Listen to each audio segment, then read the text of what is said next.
Hello students of class 5th. Today I will teach you Hindi grammar. In this video I will discuss about questions answer of chapter 2.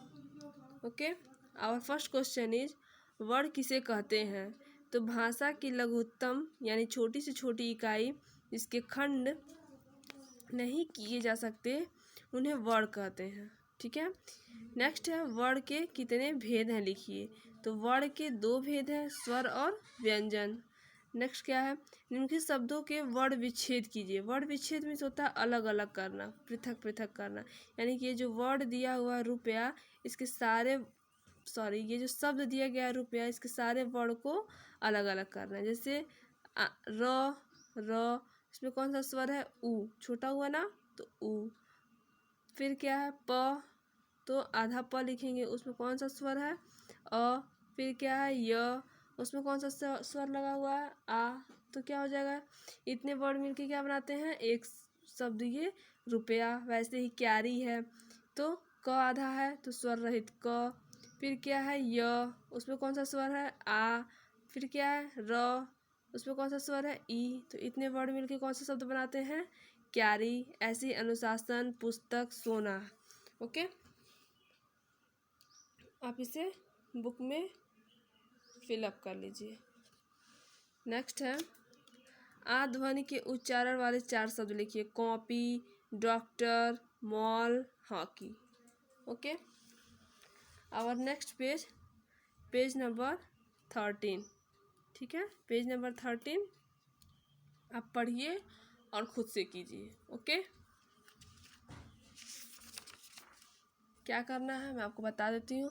अंग और अह, अंग और अंग की मात्रा वाले 2 शब्द के लिखिए और उसके चित्र भी चिपकाइए। ठीक है, अगर आपको चित्र अवेलेबल होता है तो आप चिपका लेंगे, वरना सिर्फ लिख लेंगे।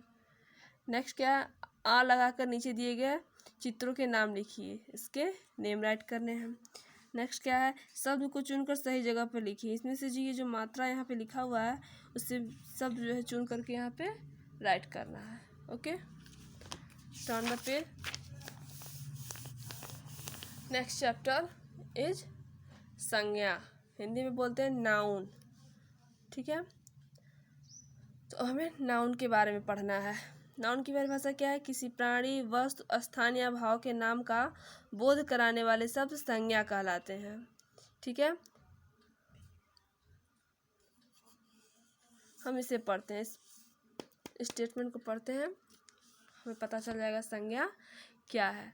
राहुल, वो किससे कह रहा है, विवेक से कह रहा है, तुम्हें पता है कल मैं नैनीताल गया था। फिर विवेक कह रहा है अच्छा, वह तो बहुत सुंदर शहर है, वहाँ झरने, झीलें, पर्वत पूरे शहर को और भी सुंदर बना देती हैं। तो राहुल कहा हाँ, और पता है वहाँ के लोगों में बहुत ईमानदारी और उदारता है। तो विवेक ने कहा तो तुम्हें बहुत आनंद आया होगा। तो राहुल कहता है हाँ, मैंने बहुत मज़े किए। तो ये सब पढ़ के क्या लग रहा है, इसमें जो है किसी व्यक्ति के बारे में बात हो रहा है, किसी स्थान के बारे में बात हो रहा है, किसी वस्तु के बारे में बात हो रहा है और भावनाओं के बारे में बात हो रही है। जैसे विवेक क्या है, किसी प्राणी का नाम है, किसी व्यक्ति का नाम है। नैनीताल क्या है, स्थानीय जगह का नाम है। ठीक है, सुंदर शहर, ये भी क्या है, सुंदर शहर, ये वस्तु है। ठीक है, झरने, झीलें, पर्वत ये सारे वस्तु हैं, सामान हैं।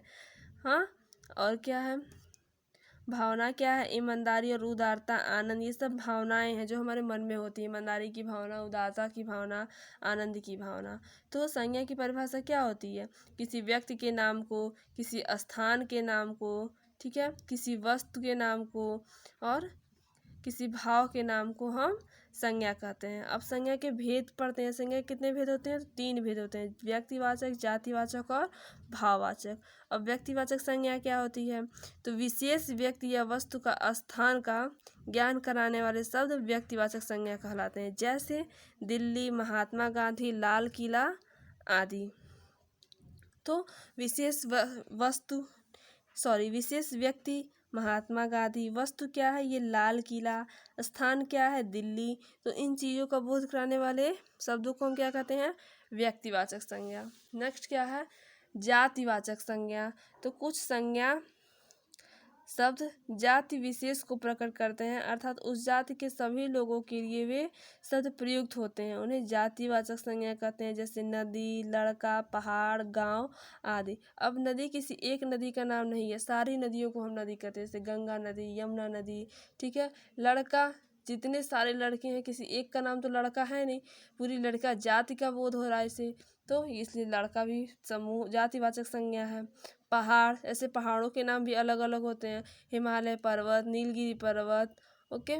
गांव, गांव भी किसी गांव का नाम तो होता नहीं है, कई गांवों को हम गांव ही कहते हैं, ओके, यानी कि गांव को गांव ही कहते हैं, तो गांव भी क्या है, जातिवाचक संज्ञा है। नेक्स्ट है भाववाचक संज्ञा। कुछ शब्द भावों के बारे में बताते हैं। भाव कैसे होते हैं, जैसे किसी का कोई विशेषता रहेगा, उसकी कोई बुराई रहेगी, उसकी अवस्था, उसका स्वभाव, ये सब क्या है, भावनाओं का बोध कराते हैं, हम भाववाचक संज्ञा कहते हैं। जैसे वीरता, ये क्या है, विशेषता होती है। बुढ़ापा, ये अवस्था है। बचपन, ये भी अवस्था है। लालच, ये स्वभाव होता है, आदमी की आदत होती है लालच, ओके। नेक्स्ट क्या पढ़ना है, भाववाचक संज्ञा बनाना। हम भाववाचक संज्ञा कैसे बनाते हैं, तो भाववाचक संज्ञा बनाने के बहुत सारे नियम होते हैं। पहले जातिवाचक संज्ञा से हम भाववाचक संज्ञा बनाते हैं। किससे बनाते हैं, जातिवाचक संज्ञा से। जातिवाचक संज्ञा दोस्त, दोस्त बहुत सारे हो सकते हैं, कोई एक दोस्त तो होता नहीं है, पूरे दोस्तों को हम दोस्त कहते हैं। उसमें जब हम ई प्रत्यय लगा देंगे, ई लास्ट में जोड़ देंगे तो क्या हो जाएगा, दोस्ती, ठीक है, यानी भाववाचक संज्ञा। बच्चा, उसमें हम पन जब लिख देंगे तो बचपन, ठीक है। मनुष्य, इसमें हम ता लगा देंगे तो मनुष्यता। तो ऐसे ये जातिवाचक संज्ञा में हम पीछे कुछ ना कुछ जोड़ के उसको भाववाचक संज्ञा बना लेते हैं। नेक्स्ट है विशेषण से हम कैसे भाववाचक संज्ञा बनाते हैं। मूर्ख, ये आदमी की एक विशेषता बताता है कि मूर्ख आदमी है, मूर्ख लड़का है। जब इसमें ता लगा देते हैं पीछे तो ये हो जाता है मूर्खता, तो ये क्या हो जाता है, भाववाचक संज्ञा हो जाता है। नेक्स्ट है ऊंचा, ये बिल्डिंग बहुत ऊंची है या ऊंचा है, तो इसमें जब हम ई प्रत्यय लगा देते हैं तो ये बन जाता है ऊंचाई, जो कि क्या हो जाता है, भाववाचक संज्ञा हो जाता है। उसी तरह मोटापा, अच्छा, हरा, मीठा, ये सारे क्या हैं, विशेषण हैं, और इनसे हम क्या बनाते हैं, भाववाचक संज्ञा बनाते हैं। नेक्स्ट है क्रिया, और हम क्रिया से कैसे भाववाचक संज्ञा बनाते हैं, तो हंसना, ठीक है। हंसना क्या है, ये जो है क्रिया है, और इसमें हम भाववाचक संज्ञा बनाने के लिए क्या कर देंगे, हंसी। घबराना, ये क्या है, क्रिया है। घबराहट, ये क्या हो गई, भाववाचक संज्ञा।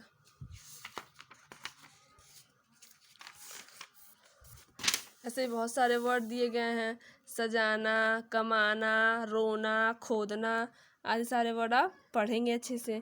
नेक्स्ट है सर्वनाम से जातिवाचक भाववाचक संज्ञा बनाना। अपना, इसमें पन लगा देंगे तो अपनापन, स्वत्व, निजत्व, ममत्व, ओके।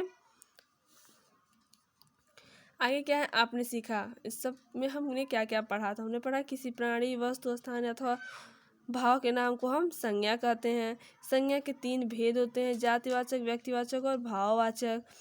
और जातिवाचक संज्ञा सर्वनाम, विशेषण तथा क्रिया शब्दों से भी भाववाचक संज्ञाएं बनती हैं। जातिवाचक संज्ञा सर्वनाम, विशेषण और क्रिया से क्या बनती हैं, भाववाचक संज्ञाएं बनती हैं। तो हम लोगों ने चैप्टर 3 पढ़ा, अब फिर से इस चैप्टर को पढ़ेंगे और इस बुक के एक्सरसाइज को, अभ्यास कार्य को कंप्लीट करेंगे, ओके। नेक्स्ट वीडियो में हम इसे डिस्कस करके इसे भी कंप्लीट कर लेंगे, okay students. Thank you to all.